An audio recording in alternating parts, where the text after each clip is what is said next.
مجارين دنجي دكن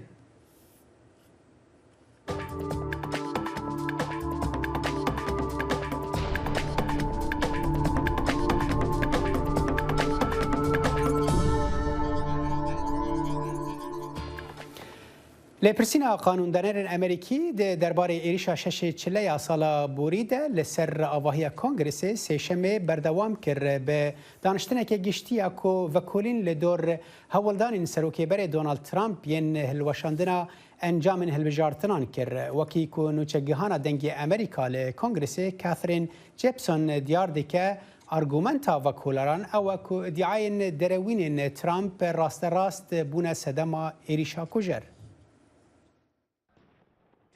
برای کو پشتوانین سروکیبر دونالد ترامپ بسر کنگرس دا بگرن ده هولا گوهرتنا انجام هلبجارتنین سروکاتیا 2020 دا وی بو دمی چند هفتیان فشار ده خسر کار بدستین هلبجارتنان 11,780 ده جوینا چاریا گوهداری کرنه دا لکولران گو ترامپ هولا گوهرتنا انجامان دا لجمارکا ولایتن گرنگ پشتی کو چندین دوزنوی لدادگهن امریکی سر نگرتین. ژمارەیەکە کاربەدەستن هەڵبژارتنان لە ئیالەتین گرنگ لە ناوبەرە داناڵد ترامپ و سەروبنکردنە دموکراسیە ئەمریکادا ڕاوەستیان. ترامپ رخنا لێکۆلەران گرت و گوت کاری کۆمیتەیە لێکۆلینی نەعادل و نەهەفسەنگە تەڤیک و دوو ئەندامین کۆماریژی تێدانە.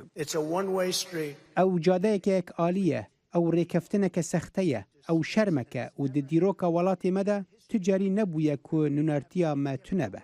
لسروکی انجمن نوێنەران لە ویلایەتە ئاریزۆنا ڕاستی باوەرس کوی بخوا دەنگی خوادا بوو ترامپ گوت سەرۆکی فشار دانا بوو سەروی بڕێکە پارێزەری خوا ڕوودی جولیانی ویگوت ما گەلێک ثیوری هەنە لێ مە بەڵگەنینن قەت کەسێکێ بەڵگەهێن سەختەکاریە هەلبژارتنان پێشکەشی وە کرن و باندورێ لە ئەنجامên هەلبژارتنên سەرۆکاتیە لە ئەریزۆنا بکە کەسی بەڵگەنەدان من. ترامپ ادعا دکر کو لویلایەتە جۆرجیا کەسین مری و پەنابەرên بێناسنامە دەنگ دانا وی فشار دانی سەرکار بدەستان هەتا ئەنجامان بگوهڕن و دیار بکن کو جۆ بایدن سەر نەکەتیە. هەژمار بوون و ئەم نکاربوون ژنووە حساب بکەن ژبەر و ئەم پشتڕاست بوون و ما بەرێ خۆدایە هەر ئەدایەکی و مە گەلێک لێکۆڵین کردبوون. کۆمیتەیە لێکۆلینا کۆنگرسی دەبێژە دەرەوێن ترامپ بوونە سەدەمێ زەرەر و زیانە گیانی لەسەر کارمەندن هەلبژارتنان کو هەنێک جوانە ڕاستی گەفێن کوشتنی بوون پشتی ترامپ گوتی وان فندوفێر کردنە. مەهەژمارت بوون 18,000 دەنگدەرن گرێدای ڕۆبی فریمەنن ئەو فێلبازەکە پرۆفیشنالە دەنگدانەیە. ما هون دزانن هستکه چوایه دما سروک امریکا و بگه آرمانج دوی سروک نوینرات یا هر امریکیه که بگه نگو یکی بگه آرمانج لێکۆلەر دەبێژن ترساندن گەفە لەسەر پاشەڕۆژە دیموکراسیەتە ئەمریکا. ئەگەر هیم بکارن ئەمریکیان قایل بکن و باوەریە بە هەلبژارتنێن خون نەکن و هەر جارێ ئەو نەبن ڕەواهیە پێ نەدەن وی دەمی بتنێ تونند و تیژی دمینە دیار بکە کوکی دێ حکمی بکە. سبای پێشەم بووێ کۆمیتەیە کۆنگرسێ دێجیڤینەکە دیە لێکۆلینێ بکە و بەرێخوا بدە فشارین ترامپ لەسەر وەزارەتە دادا ئەمریکی بمەبەستە گوهارتنا ئەنجامین هەلبژارتنان. ji bo Katrin Gibson ji Kongresê Amerîkî eva dexîlê şemoya dengê Amerîka. سیناتی ئەمریکا ڕۆژی سێشەمە هەنگاوێکی سەرەتایی نا بەرەو پەسەندکردنی یەکەم یاسای سەرەکی کۆنتڕۆڵکردنی چەک لە ئەمریکا لە ماوەی دەیان ساڵی ڕابردوودا. ئەمەش لە ئەنجامی دوو هێرشی کوشندەی ئەم دواییانە لە ئەمریکا هاتە ئاراوە. سیناتۆرەکان دەنگیاندا بۆ خێراکردنی پەسەندکردنی پرۆژەیەکی دوولایەنە لەسەر تونکردنی یاساکانی چەک چاوەڕوان دەکرێت بەر لە پشووی کۆنگرێس سیناتۆران لەم هەفتەیەدا دەنگ لەسەر ئەو پرۆژە یاسا 8 لاپەڕەیە بدەن. ئەو پرۆژە یاسایی دوێنێ سێشەمە ئاشکراکرا ئەوەندە گۆڕانکاری تێدا نییە کە دیموکراتەکان لە ناویاندا سەرۆک بایدنیش داوایان کردبوو. بەڵام ئەگەر پەسەند بکرێت بەرچاوترین کردداری کۆنگرێس دەبێت دژ بە توندوتیژی چەک لە ماوەی چەندین ساڵی ڕابردوودا. پرۆژەکە بریتیە لە هەنگاوێک بۆ یارمەتیدانی ویلایەتەکان تا چەک نەکەوێتە دەستی ئەو کەسانەی کە ڕەنگە مەترسیان بۆ سەر خۆیان یان خەڵکی تر هەبێت بەڵام ئەوەی تێدا نییە کە تەمەنی خەڵکی بۆ کڕینی چەک لە 18 ساڵەوە زیاد بکرێت بۆ 21 ساڵ. شایانی باسا هەردوو هێرشبەرەکەی تێکساس و نیویۆرک هەردووکیان تەمەنیان 18 ساڵ بوو. ji bo agahiyên bêhtir li dor daniştina doh sêşemê ya Komîta Encûmena Nûneran niha hevkarê me dixîlê şemoy ji pêş Kongresa Amerîka bi me re ye dem baş dixîl li diyara Komîtê giranî da daniştina doh giringiya daniştina doh ji bo Komîtê çi bû? گرانیاوی ده هنده دابو کو جمارکا اندامین کوماری یعنی حکومتین خواجهی یعنی ولایتان لیکولینی آماده بون او دبیجنی دیموکراتین باش کو ببورن دیموکرات دبیجنوان کوماریین باش او بون کو پیگری سوندا خویا دستوری بون دما ورگرتنا د صلاتی کو نویایا تشتکی نه یاسای نه قانونی بکن لجیر زختو فشار سلوک دونالد ترامپ یانجی عالی کارین می اف گرینگیاوی ده هنده دابو و دو دیسانجی گرینگیاوی ده هنده متشتکی نوزانی کو هولک هبو دناف کنگرسی دا چند دمجمیران بری کو دانشتن دست پی بکا جبو پسند کرنا انجامن هل بجاتنان دیارا عالی کاره کی دونالد ترامپ ده کنگرسی دا ویایا بلگه کی بگهین تا جیگری سلوکی مایک پنس کو او بلگه نشان بده جدایی هیا دنه برا وان بلگه فرمین کو گهاینا کنگرسی جبو پسند کرنا انجامان دگلی کو او حول بدن بگهینن جدا بن دوی دمی داوی هات با گوتن کو دو بلگهانا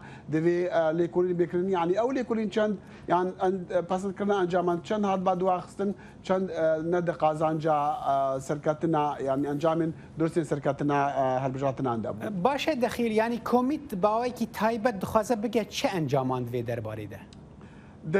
بگشتی او دخوازه بگه هندی کو دونالد ترامپ و لگور گوتنا دموکراتان دروی نوین بری یعنی پشتی انجام درکتین و پشتی دوزی نویل دادگاه سر نکفتین او دروی نوی بونه صدمه هندی کو پشتوان نوی بین هاندان ایریشا کنگرسی بکنون او تندوتیجی لی بکابتن اوه یک آمده کاریش بو دادگاه کرنا هندک تاوان بارین چکو تزانی تاوان لیوی دمی رودان و لگورا هر کسی کی کو او ایریشک بولی سر دموکراسیت امریکا دوی او کسین کو بوینا صدمی وینا بینا دادگاه کرنا محاسبه کرن باشه دخیل یعنی داشتنه که از باورم سبه جیده به اوه بهتر لدور چه با چه جواره کرن تیده صباحی و پتر دگل اندامن وزارت دادا امریکی بن کو اوین کو تزانی مس بنمونا دموکرات حول ددن یعنی اف کومیتا حول هر کسی کی بینو بتایبت جی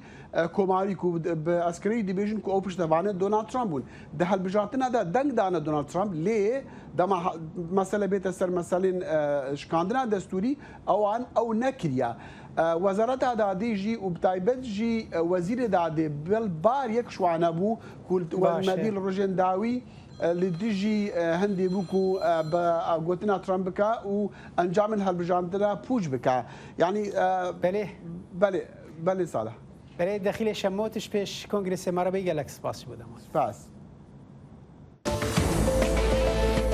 دنگ امریکا جافکانی کاپ باوریان و چو آگاهیان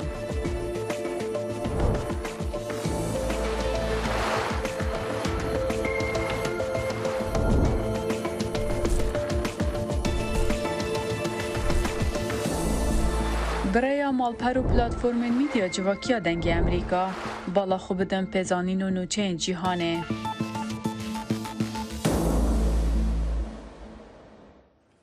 هێرشی ئاسمانی رووسیا زیان بە ئەکادمیای ڤێتەرنەری خارکیڤ دەگەێنێت و کارمەندانی ئەکادمیاکە پێکەوە دەستیان کردووە بە چاکردنەوەی زیانەکان. ڕۆژە یەکشەمبیە دهێرشێک یا ڕۆسیایەدا موشەکێک بە ئاڤاهیە ئاکادمیا پزیشکی یا ئاژەڵان لە باژارێ خارکیڤ کرد و زەرەر و زیانێکی زێدە لێ کرد. لە گۆڕی دەسەڵاتدارên herêmê درەنگیya şevê موشەکێک بالیستیک بە ئاڤاهیە ئاکادمیە کەتیە و بووە ئەگەرا دروستبوونا کورتێکا مەزن و 2.5 متران کیرە. دەمژمێر 11 و نیڤێ شەوێ ڕۆژا یەکشەمێ تەقینەکە بەهێز ڕوودا ئەم دەرکەتن ji derve dago bizanibin ka çi çêbûyê medî got hawineke ketiye pencere şikestî bûn derî şikestî bûn û gelek ziyanên din jî çêbibûn. شاهد حال دبیجن دنگی شش حقین بهیز لباجار خارکیف و دوروبری وی گهلی بونه. Ez dixwazim çavên xwe bigirim û piştî vekirina wan bibînim ku tiştek neguheriye her tişt hin ji mîna dema rojên xweş û bi kêfiyên berê ye. Ev ê wekî kabûsekî xuya dike. Tu dibêjî ji xev rabî û bibînî her tişt baş e. Ez nikarim hesta xwe bi peyvan re bînim ziman û ne tenê hestên min li rêhê min jî digirî. Ew polîsên ku hatibûne hinartin bû çavdêriya wê deverê piştrast kirin ku Rûsyan mûşekên eskenderî bi kar înane. جوتیاران لە هەرێمی دۆنسێک نیگەرانن لە مەڕ نزیکبوونەوەی وەرزی دروێنە لە کاتێکدا دەڵێن بەهۆی مەترسیەکانی شەڕ بەرزبوونەوەی نرخی سوتەمەنی و ئاستەنگێکی زۆریان هەیە. ڤلۆدمێر سکۆرۆپادی جوتیار ڕۆژی سێشەمە ڕاگەیان هەموو شەو ڕۆژێک بردومان دەکرین ئێمە لەوە دەترسین کێڵگەکان بسووتێن ئەو چەند بازرگانەی کە بەرهەمەکانمان قبول دەکەن نرخیان کەمترە لە بازارەکان و قازانجەکان زۆر کەمن ئەمەش لە کاتێکدایە کە هاوین دەستی پێکردووە بەڵام دانەوێڵەکان هێشتا ئامادەنین بۆ دروێنە و تا دێت شەڕەکەش زیاتر دەبێت. لە یوکرانێ وێنەیەن سەتەلایتی یەن گراڤا زمینی کۆ بناوێ گراڤا ماران تێناسین زیانا vê dawiyê pevçûnê di navbera Ukrayna û Rûsyayê de nîşan didin. Di nav de deverên girseyiyên giyayên şewitî wêneyên Maxar Technology ku roja sêşemê hatin weşandin sê deverên nû yên şewitan dî aşkere kirin ku di rojên berê de li wir tunebûn. Wezareta Berevaniya Rûsyayê iddia kir ku berevaniya ezmanî êrişa Ukraynayê di heman roja weşandina wêneyên satelaytê de bi awayekî serkeftî têk bir. Peyvdarê Wezaretê Igor Konashenkov got hêzên Ukraynayê herîkêm 15 dron û roket ji bo piştgirkirina êrişa têkçûyî bi kar anîn. Grava maran li deryaya reş di rojên destpêkên şer de ji aliyê Rûsyayê ve hate girtin û bû sembola berxwedana Ukraynayê. هەر سەبارەت بە پەرسەندنەکانی شەڕی ئۆکرانیا ڕێکخراوی پەیامنێرانی بێسنوور لە ڕاگەیاندراوێکدا باس لە کوژرانی ماکس لیڤین وێنەگری ڕۆژنامەوان دەکات دەچینە لای هاوکارمان بەڵێن ساڵح. بەڵێن دەکرێت پێمان بڵێیت ئەم ڕووداوە چۆن بووە؟ بەپێی ئەو ڕاگەیەندراوەی کە پەیامنێرانی بێسنوور بڵاویان کردوێتەوە لە مانگی چواردا هەم وێنەگرە ڕۆژنامەوانەکە و هەم ئەو سەربازە ئۆکرانیایی کە یاوەری بووە لە دارستانێکی باکووری شاری کێف پایتەختی ئەو وڵاتەدا دەگەڕێن بە شوێن ئەو فڕۆکە بێفڕۆکەوانەی کە ڕۆژنامەوانەکە هەی بووە. ئەو فڕۆکە بێفڕۆکەوانەی بەکارهێناوە بۆ وێنەگرتن. پێشتر ئەو دارستانە لەژێر کۆنتترۆلی لەشکری رووسیادا بووە، بەڵام دواتر وەکو پەیامنێرانی بێسنوور لە ڕاگەیەنراوەکەی ئەمڕۆیاندا ئاماژەی پێ دەکەن توانیویانە ئەو ئۆتۆمبیلەش بدۆزنەوە کە ڕۆژنامەوانەکەی ینی هی ڕۆژنامەوانەکە بووە و دەستنیشانیان کردووە چواردە گولەی پێوەیە ئۆتۆمبیلەکە. بەڵام دواتر کاتێک کە تەرمەکان دەدۆزرێنەوە هەر یەکەیان گولەیەک و دوان وسییانیان پێوەیە چەندە ژمارەکە ئاشکران نەکراوە. بەڵام وەکو پەیامنێرانی بێسنوور دەڵێ دیارێکە بە ئەنقەست کوژراون وەکو ئەوەی سزای ئەعدامکردن یا سزای مردنیان لەسەر جێبەجێ کرابێ.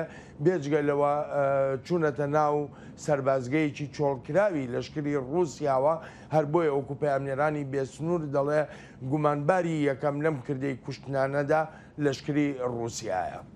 بەڵێن دێمە سەر دۆسەی ئابووری رووسیا وەک دەزانرێت سزاکانی سەپێنراونەتە سەر مۆسکۆ گورزێکی بەهێزی لە ئابووری ئەو وڵاتە داوە. جا پرسیارەکە لەوەدایە ئایا نەوتی رووسیا کڕیاری خۆی ماوە لە بازارەکانی جیهاندا وەک ڕۆژان و ساڵانی پێشتر؟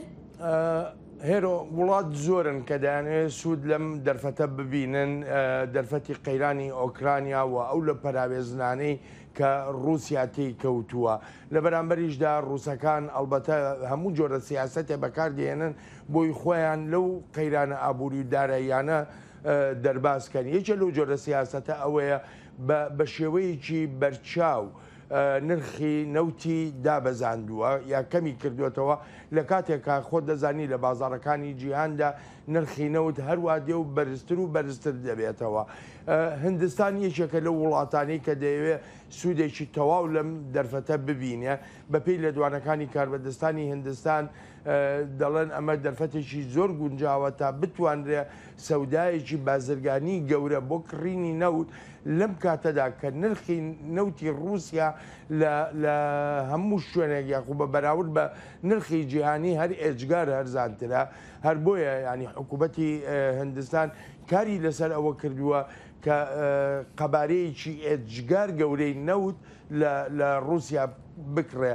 ئەلبەتە بە پێی ڕای زۆرێک لە شیکەرەوەش ئاماژە بەوە دەکەن کە کڕینی ئەو نەوتە تا ئەندازەیەکی بەرچاو دەبێتە مایەی دەربازبوونی رووسیا لە کاریگەری ئەو قەیرانە ئابووری و داراییانەی بەهۆی سزاکانەوە لەسەرین. بەڵێن سپاس دەکەین. سپاس بۆتەوە. زایڵی داهێنان بەرنمەیەکی فەرهەنگی و هوەری بەشی کوردی دەنگی ئەمریکا. من ئاسۆجەبات لە واشنگتن دیسیەوە هەردوو هەفتە جارێک دەبمە میوانی ماڵەکانتان لەگەڵمان.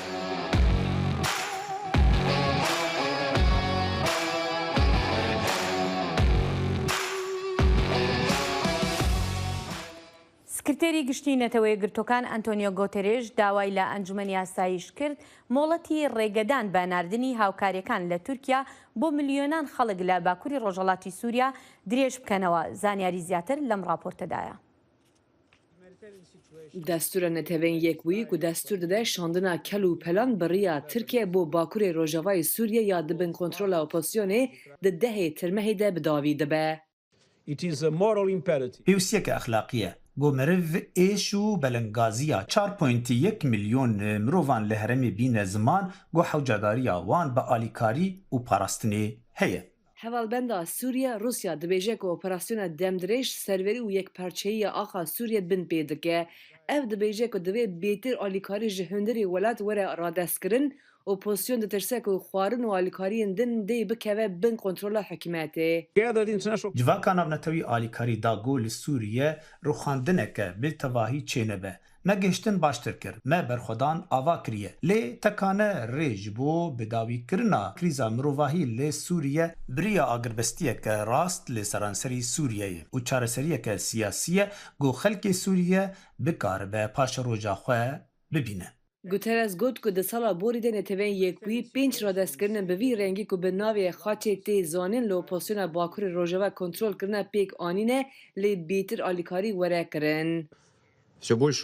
Em ji ber raporên krîza xwarin û sutemeniyê ya li welat zêde bifikarin. Mixabin ku rapor careke din tu carî Amerîkayê berpirsiyar nabîne. Ne tenê ji ber tûleyên yekalî, ji ber berdewamiya dagîrkirina Bakurê Rojhilatê Welêt jî. Zarojî di navda mirov birçîna û xebatên li saziyên civakî û tendurustiyê disekinin. Guterres got ji serî hejdê ji kesên hevcedar li Bakurê Rojavayê Sûriye jin û zarokin di çarçoveyê operasyona netewên yekbûyî de ku Guterres xwest salek din were dirêjkirin di mehê de 80 kamyon alîkarî ji Tirkiye tên şandin. يناقش أعضاء المجلس مجددا دمekê de ku ev biryar li ber qedantinê ye endamên encumena ewlekariyê dîsa li ser nûkirina wê gotûbêjan dikin. Hin ji wan dest bi helmetên medyayîn banga nûkirina biryarê dikin. Tevî ku ev demeke dirêj e hewl didin wê têk bibin. Tenê nêrînek berbiçav li ser encamên cîbecîkirina vê biryarnameyê dê nîşan bide ku wê yek ji armancên ku hatine şopandin pêk neaniye. Balyoza Amerika li netewên yekbûyî Linda Thomas Greenfield ku di destpêka vê mehê de serdana deriyê sînorê yê Tirkiye kir ji encûmenê re got ku divê ev biryara jiyan an mirinê bidin û her wiha got hevcedariya zêdetir alîkariyê heye. Lê min her wiha eşkere kir eger em bi rastî nekarîn bigehîne mirovên hewcedar ew hemû alîkarî vala dibe. Ji ber vê yekê xizmetên netewên yekbûyî pir giring e. û ji ber vê yekê ez ê tenê çend xolekan da dûzê pêşkêşî encûmena ewlekariyê bikim û divêt em yekgirdî bîn ji bonûkirin û berfirehkirina vê erkê. Ev e derfetamaye ku em ji gelê Sûriyê re eşkere bikin ku ev e 10 salin ew di hevçûnên bi hova neda derbas dibin.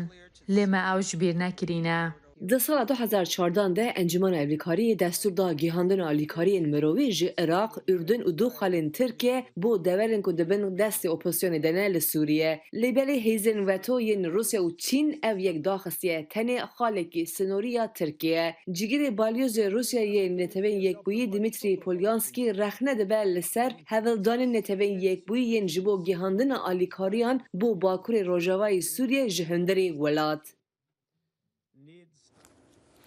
کمیسیون بلند پنابران نتوانی گرتی UNHCR دوجی گوتبو کو هفتانه حیث پنابرین سوری و دیگرن لشرط و مرجن وگرا وان نگنجاون لدور مجارا پنابرین سوری لترکیه و پلان حکومت اردوغان یا وگراندنا وان نها هفکارن ما ازدم یاساک جناوند نوچه دنگی امریکا و پیامنیر ما زان عمر جقامشلو بمرانه دما باش ازلم يعني دخوازم يعني جتشتي نو لجمتة دست بي بكن چتشتي نو دفي درباري دل جمتة هنا بله صالح براستي اف دا خويانيا كوته بحث كر دوه لإستنبول جهيلا نونري UNCHR يه لتركيا Filip Lukrek ve hatedayın Lukrek dazanin ku ev kesin ku ve digerin bi pirani bi serixwe dijin û bi gelemperi le herem ve digerin heremin Bakurê Sûriye. Her wiha nûnerê neteweyên yekbûyî destnîşan kir ku şert û mercên li Sûriye ne guncavin û piraniya pinaberên Sûriye yên li Tirkiye siberojek li Sûriye nabînin û ew ê naxwazin ku di van şertan da vegerin. Salih wekî tu zanî karbidestên Tirkiyeyê da digihînin ku niha nêzî 4 milyon 3.7 milyon pinaberên Sûriyê li Tirkiyeyê hene û hikûmeta Erdogan dixebite ku wan bi dilxwazî vegerîne Sûriyê. Erdogan ragihandibû ku ew li herema rojhilata Bakurê Sûriyê heremekî evla ava dikin û xaniyan çêdike û ew nêzî 1 milyonekî pinaberên Sûrî li wir bicih bikin ku ev daxuyaniye Erdogan ji hêla neteweyên rêxistinên neteweyî û welatên Rojavayî heta niha ti piştgirî nehatiye ragihandin. Rasta ez ê vegerim cemte uzlem zana Tirkiye dibêje heta niha yani behteri 500,000 penaber hatine vegerandin از دبیجم لکنترل جمرد دبیجن کو زانا پرسکری که تکنیکی به زانا رهیه هر حال ازلام از جاردن و گرم جمتا وزیر آلیکاری وزیر نافخوی ترکیه دو گوتو بحثا 112,000 پنابرین سوری کرده بو کو وندانه او چاوا وندانه و چالاکوانین جواکا سیویل چه دوی درباره دبیجن بله صالح بریا کو از وگرم وی مجاری از دخوازم داخویانی نتوین یک بویی دا خالق گرینگ دستنشان بکم جبر کو پسپور و چاودر دبیجن کو داخویانی نونر نتوین یک بویی یا دوخ وک داخویانی یک دیجی پلانین حکومتا اردوغان یا دیپلماتیکه ام وگرن سر داخویانیا Alikare Vezir Navxaya Türkiye İsmail Çataklı doh Diyarbakır ku 2016 vir ve ne 122,000 Suri yen ku be fermi li Türkiye hatine tomar kirin windane. Pişti ev daxuyaniya Alikare Vezir birasti de rewşa siyasi de qada siyasiya Türkiye'de nîxaşên tund destpêkirin şeş partiyên siyasî yên opozisyon û zêdetirî deh rêxistinên sivîl dî jî vê daxuyaniya preskonferans darxistin û nîxaşên tund li Meclîsa Tirkiye û li ser medya televizyona hatin kirin. Ez biçim cem zana bêjim dengê zana vegeriya zana te dengê midbîsî نهاز دنگ دبیزم بله. باشه زانا متخصص از وب پرسه بکم ترکی کد بیجه بهتری 500,000 پنابرین سوری تنها وگریانه وگریانه چه نافچه یعنی گلو تل در دور قامش لولوان نافچه این باکر رجلات سوریه هبونه که پنابران یعنی وگراندنا وب وقتی بیجه انجام این و اپراسیون وگراندنا دبینی یان چه دبل بدرید بله دم باش دست بکی جخوا او وگراندن تی واتیا او تیم وگراندن هرمین گو ترکیه دبیجه ناوی دورین اولنه یان دنابرا سریکانیه حتی گیری سپی ينجو د اوبراسيون 2019 ده وي دري قرطبو لا ليدن هن دورين دن وك اعزاز وجرابلسي وعفريني نها لغوري آگاهی دست مده یه تکز جی گومه پیوندی کرنه دەڤێرین گۆ ڤەگەریانە قامشلویان دەڤێرین دەربای کۆنتترۆلا ترکیە دەڤێرین ڕێڤێبەریا خستر تو کەس بە نەگەریایی لێ هەن کەس مە ئیرۆ پەیوەندی کرد کەسێک دناوبەرە پازدەی مەها چارە حتا نیوێ مەها پێنجا دە دوێ دەمێدە هاتبوون ڤەگەراندن دەردۆرا 140 کەسی هاتبوو ڤەگەراندن ji بۆ girê spî til aviyedê lê ew piraniya wan kesê hatine vegerandin tekane kesin bê malbatin û li gorî jêdera gejmer got hema hatibûn girtin li ser hin belgeyan imze kirbûn ew nizane bû çi bûn paş re nas kirbûn ew belgê vegerandinê bûn di nav wan kesa de kesên got ji deverên Amûdê û Qamişlo û Reqqa û Tebqayê hene ji xwe got ev agahî bêtir dihêle guman sertine be û piştras bike dadgeha Ewropî ya mafê mirovan yek kesê bi navê El Eqqad got hatibû vegerandin wî jî ev agahî tekez kirbû got li ser belgeyên ew hatibû girtin û ser belgeyekê imze kirbû ew nizane ew naveroka wê imzê çi ye wê belgê çi paş nas kirbû got birengekî ewle wek got vegeriyayê باش زانه yani mebesta te wê kesî yan wê jî derê ji te re gotibû ku yani ew bi darê zorê hatine vegerandin ji ber ku Tirkiye dibêje ew kesên ku vedigerin bi awayekî daxwazkir yani bixwe dixwazin vegerin ne ku bi darê zorê wan vedigerînin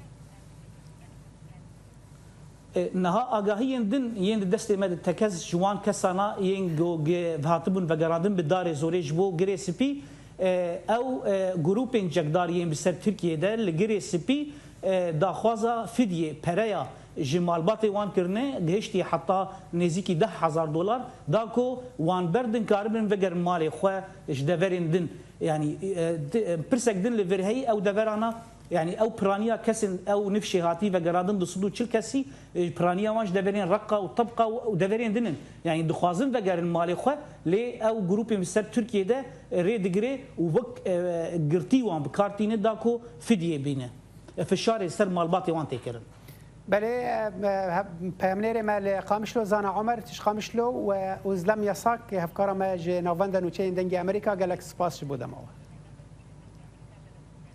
سپاس خۆش زایڵی داهێنان بەرنمەیەکی فەرهەنگی و هوەری بەشی کوردی دەنگی ئەمریکا من ئاسۆ جەبار لە واشنگتن دیسیەوە هەردوو هەفتە جارێک دەبمە میوانی ماڵەکانتان لەگەڵمان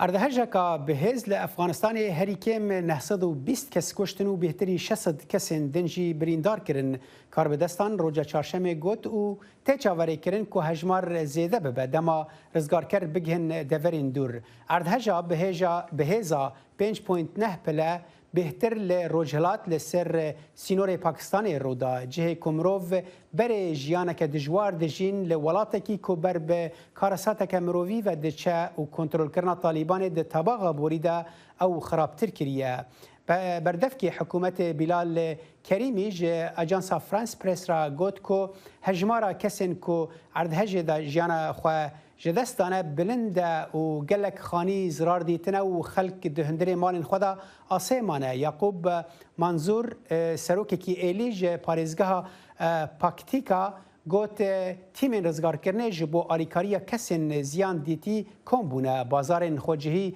گرتینه و همو گل چونه هرمن زیانبار وینه و ویدیو و کلیپین کل سر مدیا جواکی هاتنا وشاندن خانین لجحریه ین که لدورین گندوار ین دور ویرانبوی نشان دادن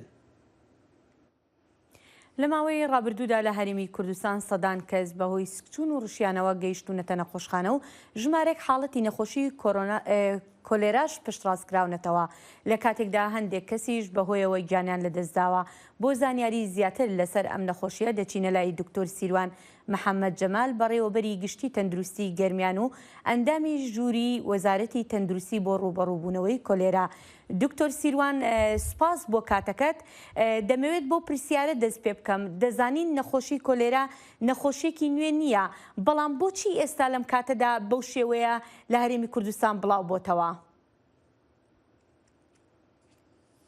سڵاو لێوە سپاس بۆم دەفەکەش دیارە نەخۆشی کۆلێرا لە هەر شوێنێک و لە هەر ناوچەیەک و لە هەر وڵاتێکا بڵاو دێتەوە یەکێ لە نیشانەکانی خراپی دۆخی حکومڕانی و بوونی گەندەڵەیەکە لە سێکتەرە جیاوازەکانە بۆیە ئەو نەخۆشی بڵاو دەبێتەوە.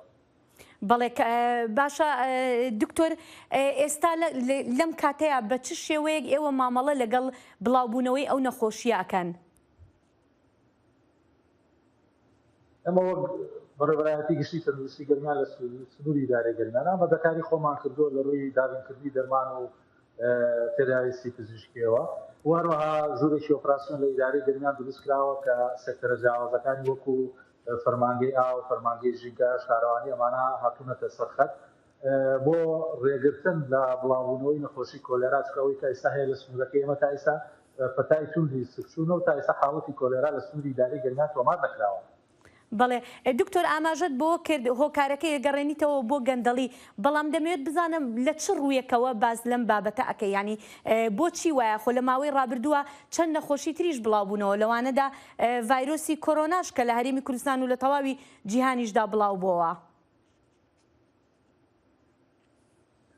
بەڵێ هەموو بەڕێوەبەرێکی تەندروستی هەموو برابەدەستی تەندروستیەوە دەزانێت کە کۆلێرا سەبەبەکەی کەم تەرخەمیە نەبوونی خزمەتگوزاری تەندروستی نیە بەڵکو ئەمە بەهۆی خراپی ژێرخانی ئاو ئاوەڕۆیە تێکەڵاوبوونی ئاوی خواردنەوەی پاشی ماڵانە بە ئاوی قورسی زێرابەکان و کەمی خزمەتگوزاری ئاوی خواردنەوەی پاکە بۆ ئەو ناوچە و گەڕەک و شوێنانی کە تاکو ئیسا نەتوانراوە ژێرخانی باش و تکەیان بۆ دروست بکرێت ئاوەڕۆکان چارەسەر بکرێن بە پرۆژەی گەورە گەورە نەڕژن ناو ڕووبارەکانەوە ئایا کوشتکاڵیان پێ نەدرێت ئەمانە ئەو هۆکارانن کە پشتگوێ خراون کە بەرایەستراون دیارە کۆلێراز لە لێرەدا دەردەکەوێت و نیشانەکانی ڕوو دەکەون.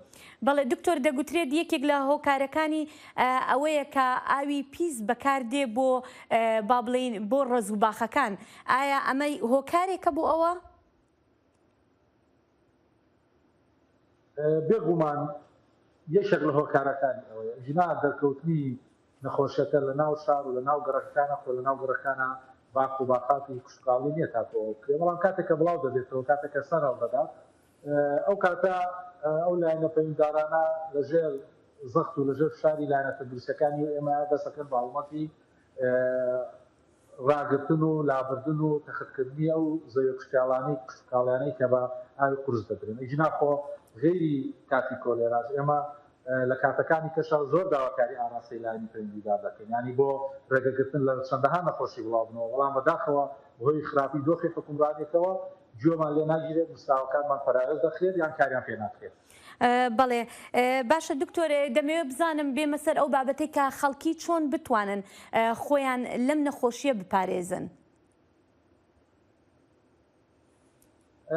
ڕێگەی خۆپاراستن لە نەخۆشیەکە زۆر زۆر ئاسانە ئەویش بەشێکی دەکەوێتە سەر هاونیشتیمانیان وڵاتیان بەشێکی دەکەوێتە سەر ئەرکی حکوومەت و لایەنە پەیوەنددارەکان ئەوەی لەسەر هاونیشتیمانیان ئەوەیە کە لەم کاکە خۆیان بگرن لە خواردن و خواردنەوەی خواردنگۆ چێشتخانەکانی دەرەوە ئاوای بەکاری دەهێنن بکڵێنرێت هەندێک ناوچە و هەندێک گەڕک و هەندێک سیتی هەیە کە ئاوی خواردنەوەیان پاک نییە یاخود کلۆری تێناکرێت ئەمە دەبێت پەیوەندی بکەن بۆی کە کلۆر وەرگرن کە ئاوەکان لانی کەم لای خۆیانەوە پاککەنەوە و لە کاتی هەڵگرتنی خواردنا لەم کاتەیە بە تایبەتی سەوزە و سەوزاوە دەبێتێت زۆر زۆر بەباشی بشۆرێتەوە ئەمە لەسەر ئاستی تاکو لەسەر ئاسی هاونیشتیمان لەسەر ئاسی حکوومەتی ژەوەیە کە سەرجەم ئەو پرۆژانەی کە تاکو ئێستا کاری بۆ نەکراوە بۆ تەواوکردن مەسەڵەن پرۆژەی ئاو و ئاوەڕۆ هەیە کە تاکو ئێستا تەواو نەکراوە ڕاستە ئێمە لە جادەکان زۆربەی شارەکان کراون بە دووسایی ئاوەدانیەک دەبینی باڵەخانەی بەرز دەبینی بەڵام سەری دەکەی هەر لە ناو شارەدا چەندەها گەڕەکەیە بێ ئاوەڕۆیە ئاوی پاکینی ئەمانە دەبێت چارەسەر بکرێت بۆ شوێنانەشی کە بەتەنکەر و ئاوی پرۆژە و ئەمانە ئاویان بۆ دەڕات دەبێت بە وردی چاودێری بکرێت. بەڵێ دکتۆر دەزانین لە ماوەی ڕابردوودا بەهۆی ڤایرۆسی کۆرۆناوە زیانێکی زۆر بە کەرتی تەندروستی کەوت تا ڕادەیەک لە زۆربەی جیهان و لە هەرێمی کوردستانیش بە تایبەتی دەمەوێت بزانم لە ئێستادا وەزارەتی تەندروستی چەندێک دەتوانێت ڕوبەڕووی ئەم نەخۆشیە نوێیە ببێتەوە. بە حکمەوەی ئەمە کەمتر لە چەند مانگێکە لە ڕوبەڕووبوونەوەی ڤایرۆسی کۆرۆنا کە ماوەی 2 ساڵ بوو ئێمە دەرگا تەندروستیەکانی هەم خستە ژێر فشارەوە هەم کەوتە بەر تاقیکردنەوەکەی گەورەش و سەرجەمە و ئای بۆ ئار و کەم و کوڕیانەی ژێرخانی تەندروستی دەرکەوت بۆ نمونە لە شارێکی وکو کەلار و لە ئیدارێکی گەورەیەکە نزیکەی 300 دانیشتوی هەیە تا پێشە خستخانەیەکی گەورەی 200 قرۆڵی بنیاد نەدراوە بۆیە ئەو کاتە فێرخواز و سەرمایه‌دارانی ناوچەکە دەستیان کرد بە دروستکردنی نەخۆشخانەیەکی تقریبا 70 قەرۆڵی تا ڕادێک سوودی هەبوو ئێستا کە لەو دۆخە چوینەتە دەرەوە بەرەو ڕوبەڕووی دۆخی کۆلێرا دەبینەوە ئێمە ژێرخانە تەندروستیەکەمان وەکو خۆی خراپە هیچ بینایەکمان نیە ئێمە بۆ نمونە لە سونزی ئیدارەی گەرمیان ڕاست ئامادەکاریمان کردەوە کارمەند و ستافمان ئامادە کردەوە لەو زۆربەی و کارمەند ستافانش خۆ بەخشن یعنی بینامان نییە ژێرخانی تەندروستی زۆر خراپە کارمەند هەمووی خۆبەخشە دامەزراندن حتا بە گرێبەز ڕاوەستاوە و کوتا کۆم دەکەی قسەشەکەم ئێمە لە کاتی جاری کەش تاکیدمان لێ کردوێتەوە لە کاتی بوونی پەتایەکی نەخۆشی گوازراوە دەبێت حکوومەت بودجەیەکی هەواری ئیمەرجنسی بخاتە بەردەستمان بۆی ئێمە بە پێی یاسا و ڕێنمایەکان بتوانین خزمەتی پێ بکەین تاکو ئەم دقەیە ئەو بودجەیە نەخراوەتەوە بەڵێ بەڵام پەیامنێرمان بەڵێ لە راپۆرتێکی دەنگی ئەمریکایە پەیامنێرمان لە سلێمانیەوە ئاماژەی بەوە کرد کە حکوومەت بودجەیەکی تەرخان کردووە بۆ ڕوبەڕووبوونەوەی ئەو نەخۆشیە لە سلێمانی لە پارێزگای سلێمانی بەڵێ زۆر سوپاس دەکەم دکتۆر سیروان محەممەد جەمال بەڕێوەبەری تەندروستی گەرمیان سوپاس بۆ کاتەکەت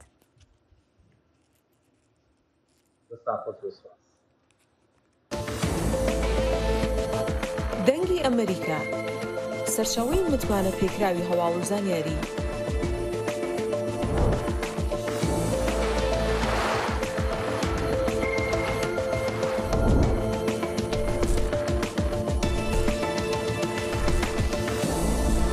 لە ماڵپەڕ و تۆڕە کۆمەڵایەتیەکانی دەنگی ئەمریکاوە ئاگاداری هەواڵ و گۆڕانکاریەکانی جیهان بە.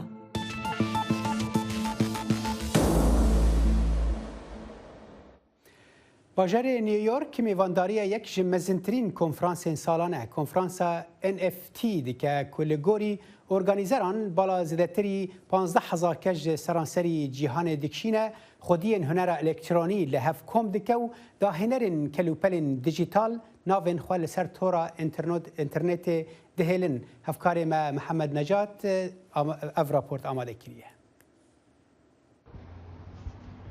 نیویۆرک یەکێک لە مەزنترین کۆنفرانسەکانی ساڵانە بەخۆیەوە دەبینێت ئەویش کۆنفرانسی NFTە. ئەم ساڵ جیاواز لە ساڵانی تر خەڵکێکی یەکجار زۆر بەشداری کۆنفرانسەکەیان کرد. بە پێی گوتەی ڕێکخرانی کۆنفرانسەکە زیاتر لە 15,000 کەس لە سەرانسەری جیهانەوە بەشداری دەکەن. NFT واتە یەکەی نەگۆڕی ئەلکترۆنی کە دەکرێت بابەتەکانی وێنەی دیجیتاڵی و میوزیک و هەر کارێکی تری هوەری لەسەر تۆمار بکرێت. گرنگی هوەری تەکنۆلۆژیای NFT لەوەدایە کە خاوەنی ڕەسەنی هەر جۆرە کارێک بۆ هەتایە خاوەنداریەکەی و ناوی لە نێتۆرکەکان دەمێنێتەوە وەکو دروستکەر یاخود خاوەنی بابەتەکە. NFT بەرهەمە تەنها لە هونەردا خۆی نابینیتەوە. داهاتووی ئینترنێت لەسەر NFT بنیاد دەنرێت. ڕێگە کۆنەکانی بازارکردن گۆڕانکاری گەورەیان بەسەردادێت. خاوەندارەتی کەسەکان لەسەر بەرهەمەکان تا لە ناوچوونیان دەمێنیتەوە. مرۆڤایەتی دەبێت خۆی لەگەڵ تەکنۆلۆژیای نوێدا بگونجێنێت وەکو چۆن لە ڕابردوو کردومانە. لە کۆنفرانسەکە دەیان کۆمپانیا و کەسانی دیاری تەکنۆلۆژیای بلۆکچین بەشدار بوون. بە گوتەی جۆدی ڕیچ ڕێگەدان بە بەشداربووان تاک و قسە بکەن و دەنگیان هەبێت سەرنجێکی زۆری بۆ کۆنفرانسەکە ڕاکێشاوە کە زیاتر لە 3500 وتاردەر لە زیاتر لە 46 وڵاتەوە داوای ئەگەری بەشداریکردن و تێڕوانینی ئەزمونەکانیان کردووە. ئەوەی لێرەدا دەمانەوێت بیگەیەنین ئەوەیە کە داهاتووی NFT دەتوانێت یارمەتی دەربێت بۆ پارێزگاری لە ژینگەی زەوی. ئێمە هەوڵی ئەوە دەدەین لە ڕێگای تەکنۆلۆژیای کریپتۆ و بڵۆکچین ئەم ئامانجە بەدەست بێنین. من لێرە پرسیارێک لە بینەرانتان دەکەم. ئایا چی نایەوێت ژینگەیەکی باشتر و خاوێنتر بۆ منداڵەکانی بەدەست بێنێت؟ ئێستا کاتی ئەوەیە داهاتووی ئەم هەسارەیە بگۆڕین بۆ ڕۆژگارێکی باشتر. لە ڕۆژی سێمی کۆنفرانسەکە باشترینەکان هەڵدەبژێردرێن. باشترین هونەرمەندی NFT، میوزیک ژەن، هەروەها پرۆگرام ساز.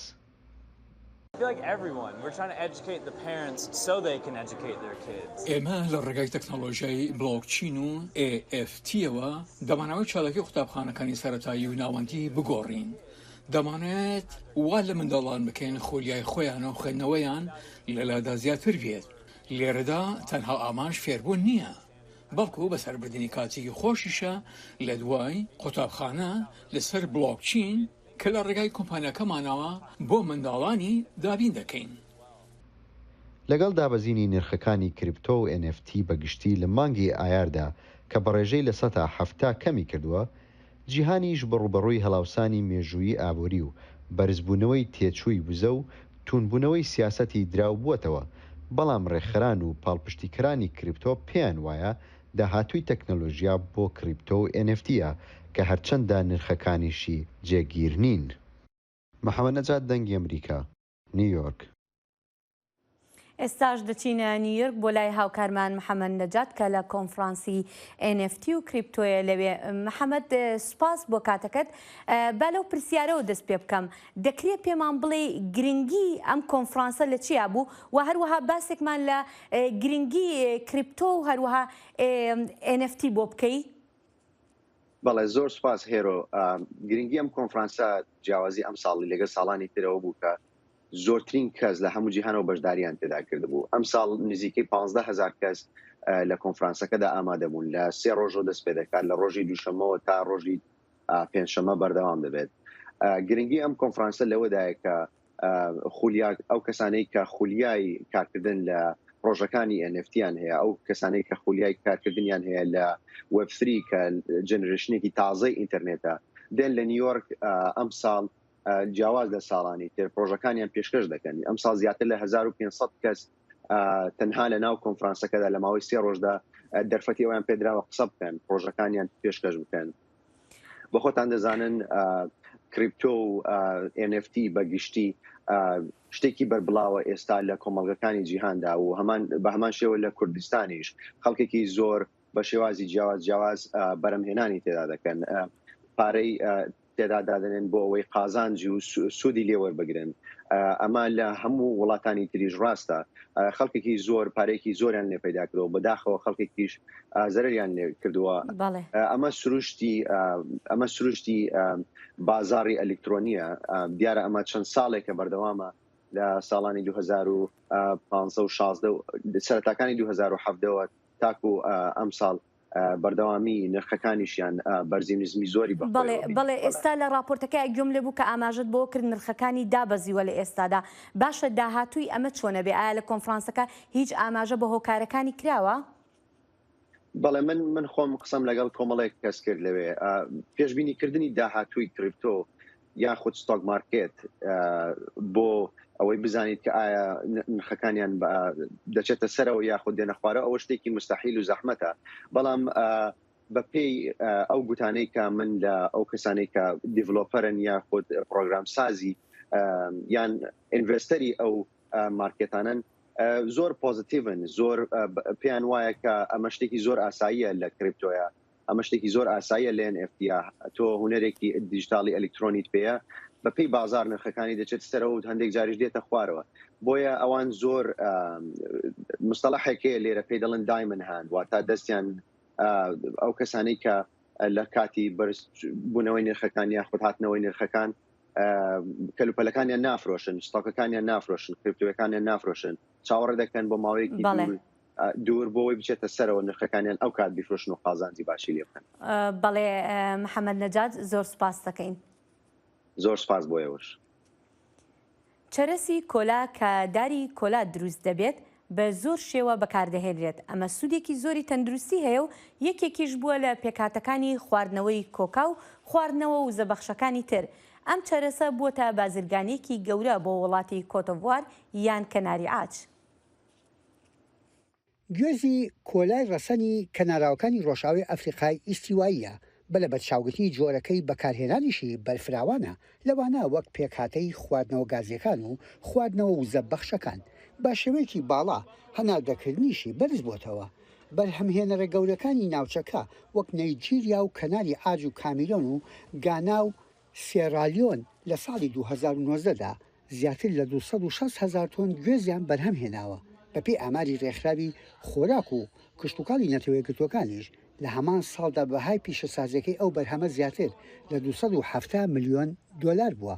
لە ڕووی مێژوویشەوە گوێزەکە لە کاتی بۆ نەریتەکاندا بەکارهاتووە وەک ئەم ئاهەنگی هاوسەرگیریەی کەسە موسڵمانە لە نیمە کە گەڕەشێکی شاری ئەبیجایە. لە هەندێک شوێنی وڵاتانی دراوسێدا مالی بورکینافاسۆ نایجیریا پێشکەشکردنی گوێزی کۆلا وەکو ئەوە وایە کە دنیا بدەیت بە پیرەپیاوێک یان ئیمامێک داقولا گوێزی پێدەدەیت بۆ ئەو زیاتر لە ملیۆنێکە و ڕێزگرتنیش نیشان دەدات. ئەم بەرهەمهێنەرەی کۆلا چاوی لە گوێزەکەیە بۆ دەستکەوتنی داهات. موڵکی لە شاری ئاگبۆڤیلیا هەیە کە شارۆچکەیەکە لە باشووری ڕۆژهەڵاتی کەناری ئاج بەو 7 ئێکتار زەویەی هەیەی ساڵانە 20 تۆن گوێزی کۆلا بەرهەمەهێنێت. لە ڕابردوشدا لەبەر خاتری کۆلێژ کێڵگەی خێزانەکەی جیهێشتووە بەڵام گەڕاوەتەوە چونکە پێی وایە گوێزی کۆلا لەو شوێنەیە کە پارەی لێیە. ئەگەر بازرگانی کۆلا لە بازاری نێودەوڵەتیدا کراوە بێت پێم وایە زۆرێک بڕیار دەدەن بەشداری تێدا بکەن بە هەمان شێوەش کاکا و لاستیک یان زەیتی خورما. ئەنیاما ناوەندی بازرگانی کۆلایە لە کەناری ئاج. ئەم بازرگانە ساڵانە 10,000 تۆن گوێزی کۆلا هەنادەی نایجیریا ئەکا. ئەو بە دوای فراوانکردنی بازارەکەیەوەیەتی.